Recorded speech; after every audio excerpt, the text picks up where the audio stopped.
Hello दोस्तों, स्वागत है आपका कॉमिक्स टाइम्स में। और आज हम शुरू कर रहे हैं एक और बेहतरीन कॉमिक्स जिसका नाम है वरदान बन अभिशाप। इसका पहला पेज आप देख सकते हैं दोस्तों। और अभी तक आपने हमारे चैनल को सब्सक्राइब नहीं किया तो प्लीज़ सब्सक्राइब कर दें, ताकि हम आपके लिए ऐसे ही अच्छे अच्छे कॉमिक्स अपलोड करते रहें।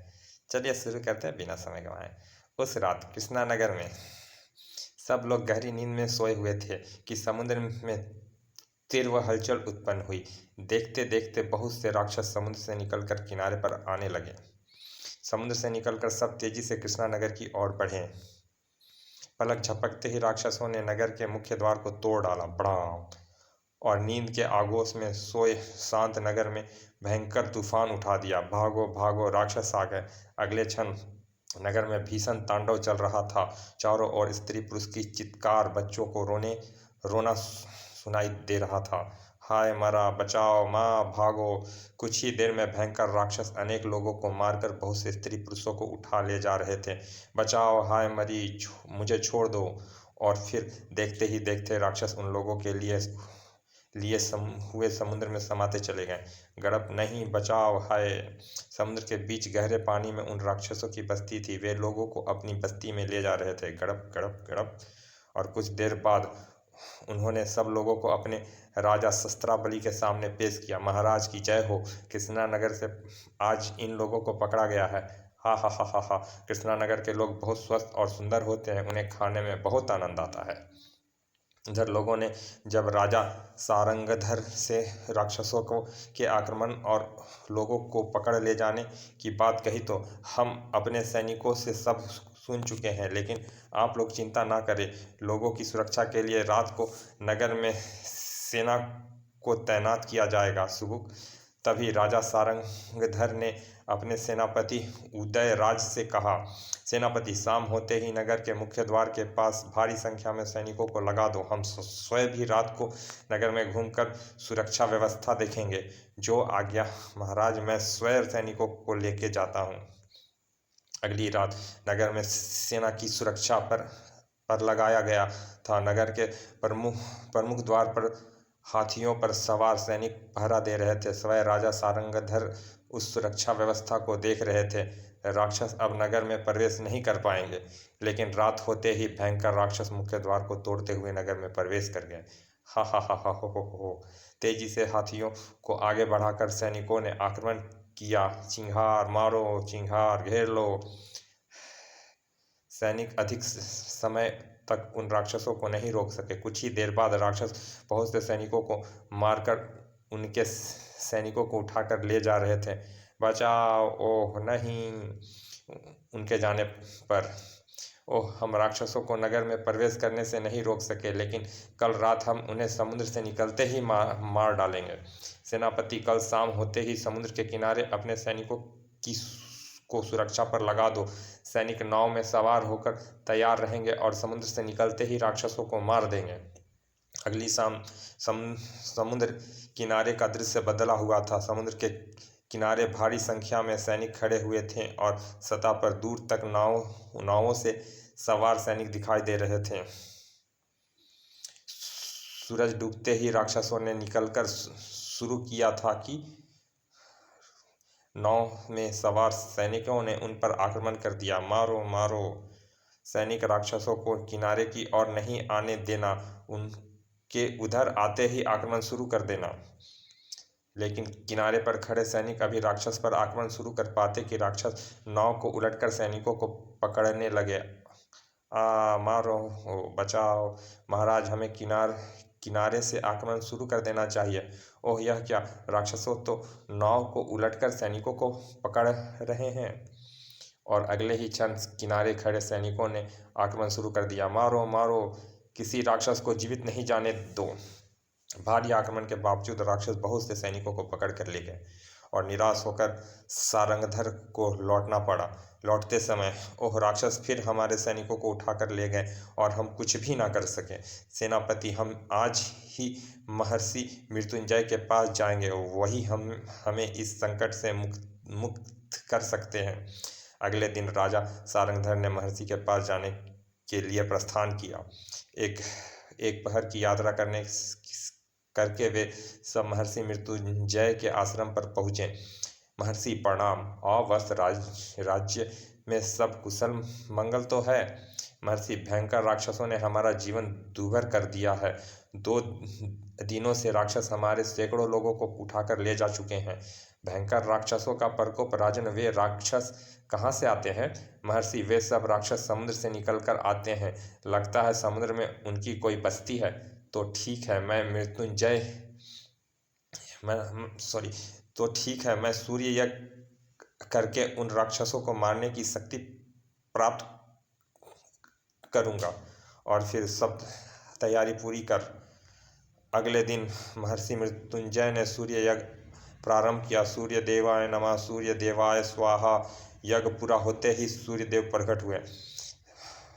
भगवान भास्कर, इन भयंकर राक्षसों से हमारी रक्षा करो। महर्षि तुम्हारे शरीर से जो पसीने की बूंदें गिरेगी वो राक्षसों का काल बनेगी। उन बूंदों के स्पर्श मात्र से राक्षस जलकर नष्ट हो जाएंगे। अगले क्षण सूर्यदेव अंतर्ध्यान हो गए तो कमंडल राजा को देते हुए महर्षि ने कहा, राजन, इस कमंडल को ले जाओ और इस जल को राक्षसों पर छिड़ककर उनका सर्वनाश करो। जो आ गया महर्षि। उस शाम राजा सारंगधर ने सेनापति को वह कमंडल देकर बहुत से सैनिकों के साथ नगर में भेज दिया। रात को जैसे ही राक्षसों ने आक्रमण किया, इधर उधर छिपे हुए सैनिक बाहर निकल आए और राक्षसों पर जल छिड़कने लगे। मारो, जला दो, ओह आ। कुछ ही देर में बहुत से राक्षस जल मरे। ओ आ, बचाओ, भागो। बचे हुए राक्षस अधिक देर वहां नहीं रुक सके और समुद्र की ओर भाग खड़े हुए। गड़प गड़प देखते देखते वे समुद्र में समाते चले गए। फिर जब खाली हाथ वे अपने राजा सहस्त्रबली के सामने पहुंचे, क्या तुम एक भी आदमी पकड़ नहीं लाए? लेकिन क्यों? महाराज, उन लोगों ने ऐसा दिव्य जल प्राप्त कर लिया है जिसके स्पर्श से हमारा शरीर जलने लगता है। महाराज, उन लोगों ने हमारे बहुत से साथियों को जलाकर मार डाला है। लेकिन यह सब हुआ कैसे? उन्हें ऐसा दिव्य जल कहाँ से प्राप्त हुआ? महाराज, महर्षि मृत्युंजय ने सूर्य यज्ञ करके उन्हें एक दिव्य जल प्रदान किया है। ओ महर्षि मृत्युंजय, तो ठीक है, आज की रात तुम पहले मृत्युंजय पर ही काल बनकर टूट पड़ो। जब बांस ही नहीं रहेगा तो बांसुरी कैसे बजेगी? जो आ गया महाराज, हम आज ही महर्षि को काल का ग्रास बना देंगे। उस रात राक्षसों ने समुद्र से निकलकर महर्षि मृत्युंजय पर आक्रमण कर दिया। उस समय महर्षि अपने पुत्र देवगुण के साथ निद्रा मगन थे।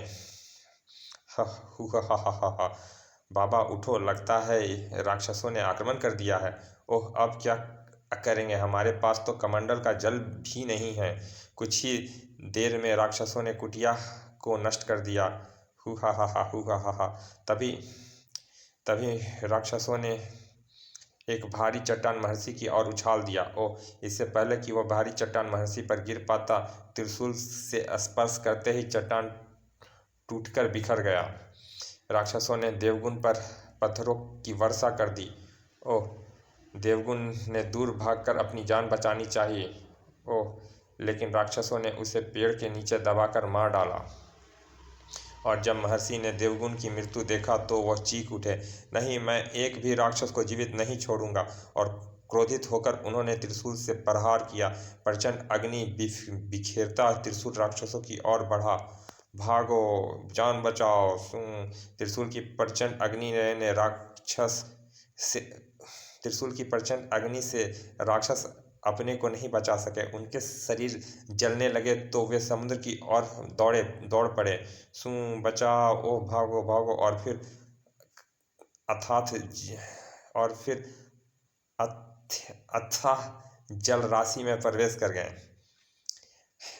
उधर राजा सारंगधर को जब महर्षि मृत्युंजय पर राक्षसों का आक्रमण का पता चला तो वो शीघ्रता से उनके पास पहुंचे। महर्षि, क्या राक्षसों ने आप पर आक्रमण कर दिया? हाँ राजन, और उन्होंने मेरे पुत्र देवगुण को भी मार डाला। लेकिन अब मैं उनका सर्वनाश करके ही सुख की सांस लूंगा। अगले ही क्षण महर्षि मृत्युंजय ने मंत्र बोलकर त्रिशूल को समुद्र की ओर उछाल दिया। सर त्रिशूल तेजी से समुद्र में डूबता चला गया और फिर देखते ही देखते समुद्र का जल भाप बनकर उड़ने लगा। जल के भाप बनकर उड़ते ही राक्षस समुद्र से बाहर निकलने लगे। वह देखो, राक्षस निकल रहे हैं, उनके किनारे पर आते ही जल छिड़क कर मार डालो। समुद्र से निकलकर राक्षस किनारे की ओर बढ़ते कि सैनिकों ने जल छिड़ककर उन्हें जला दिया। ओ आ हाय, जल गए। कुछ ही देर में वह बहुत से राक्षस जलकर मर रहे थे। राजा सारंगधर, हम मर तो रहे हैं, लेकिन अगले जन्म में तुम्हारे ही घर में जन्म लेकर महर्षि से अपना बदला लेंगे। और जब तक राक्षस जलकर मर गए तो महर्षि, अगर राक्षसों ने मेरे घर में जन्म लिया तो क्या परिणाम होगा? राजन, तुम चिंता ना करो। अगर राक्षस तुम्हारे घर में जन्म लेंगे तो मेरा पुत्र देवगुण भी तुम्हारे घर में जन्म लेकर उन राक्षसों से तुम्हें मुक्ति दिलाएगा। कुछ वर्षों ऐसे ही बीत गए। राजा सारंगधर ने राक्षसों के भय से विवाह नहीं किया। एक बार वह जंगल में घूमने गए थे। आंधी वर्षा के फंसकर रास्ता भटक गए थे। कड़ कड़ कड़, साए साए, ओह, इस आंधी वर्षा में कुछ भी दिखाई नहीं देता। ऐसे में मैं महल कैसे लौट जाऊं? आंधी वर्षा से बेकाबू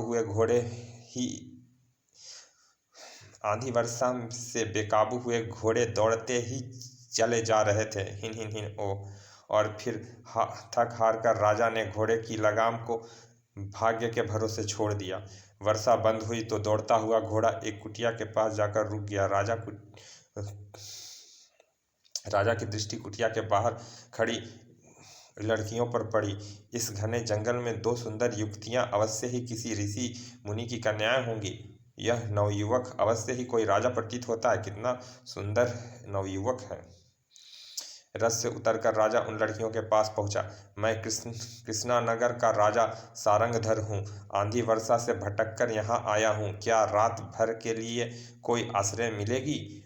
राजन, हमारे पिता महर्षि यहाँ पर नहीं हैं। उनकी अनुमति में हम आपको ठहरा तो नहीं सकते, लेकिन उनकी अनुपस्थिति में हम आपको ठहरा तो नहीं सकते, लेकिन अतिथि को लौटाना भी उचित नहीं है। उस रात राजा उनकी कुटिया में ठहर गया, लेकिन सुबह होने पर राजा ने वहां से प्रस्थान करना चाहा था कि महर्षि वहां आ गए। ठहरो राजन, तुम ऐसे नहीं जा सकते। प्रणाम महर्षि, प्रणाम। मेरे लिए क्या आज्ञा है महर्षि? राजन, तुमने मेरी अनुपस्थिति में मेरी कन्याओं के साथ कुटिया में रात व्यतीत की है। तुम्हें इन कन्याओं से विवाह करना होगा, नहीं तो मैं श्राप देकर तुम्हें भस्म कर दूंगा। महर्षि, मैं राक्षसों के भय से विवाह नहीं कर रहा था, लेकिन अब मैं इनकार करके आपके श्राप का शिकार नहीं बनना चाहता। और फिर महर्षि ने अपनी दोनों कन्याओं को आशीर्वाद देकर राजा सारंगधर के साथ विदा किया। आयुष्मान भव। राजा के साथ महल में सुख से रहो। महल में पहुंचकर राजा ने दोनों लड़कियों से विधिवत विवाह कर लिया। राजा सारंगधर के विवाह को कई वर्ष बीत गए तो राजा संतान नहीं चाहते थे, लेकिन दोनों रानियां संतान के लिए ब्रह्मा की उपासना कर रही थी। ओम ब्रह्माय नमः, ओम ब्रह्माय नमः। आखिर एक दिन दोनों रानियों ने ब्रह्मा को अपनी पूजा से प्रसन्न कर लिया। ब्रह्मा ने प्रकट होकर कहा, देवियों, मैं तुम्हारी सच्ची पूजा से प्रसन्न होकर तुम्हें वरदान देता हूँ। बोलो, तुम्हारी क्या इच्छा है? भगवान, हम दोनों संतान की कामना करती हैं। अगले ही क्षण ब्रह्मा ने आकाश में हाथ उठाया और दो फल उनके हाथ पर आ गए। देवियों, मैं तुम्हें दो अमृत फल भेंट करता हूँ। एक फल खाने से 100 पुत्र होंगे और दूसरा फल खाने से केवल एक। और मैं स्वयं नहीं जानता कि किस फल के खाने से कितने पुत्र होंगे, लेकिन जो 100 पुत्रों की माँ बनेगी वह जान ले कि उनके 100 पुत्र जब तक एक स्थान पर नहीं होंगे उन्हें कोई मार नहीं सकेगा। किसी शस्त्र से उनकी मृत्यु नहीं होगी, लेकिन उन्हें वर्षों में एक बार एकत्रित होकर मेरी पूजा अवश्य करनी होगी। मेरी पूजा में एक भी पुत्र अनुपस्थिति रहा तो वे फिर जीवित नहीं रह पाएंगे, वे सब एक दूसरे से लड़कर मर जाएंगे। दोनों अमृत फल देखकर ब्रह्मा दोनों को अमृत फल देकर ब्रह्मा अंतर्धन हो गए। यह लो कनकलता, एक फल तुम खाओ, एक फल मैं खा लेती हूँ। अच्छा दीदी।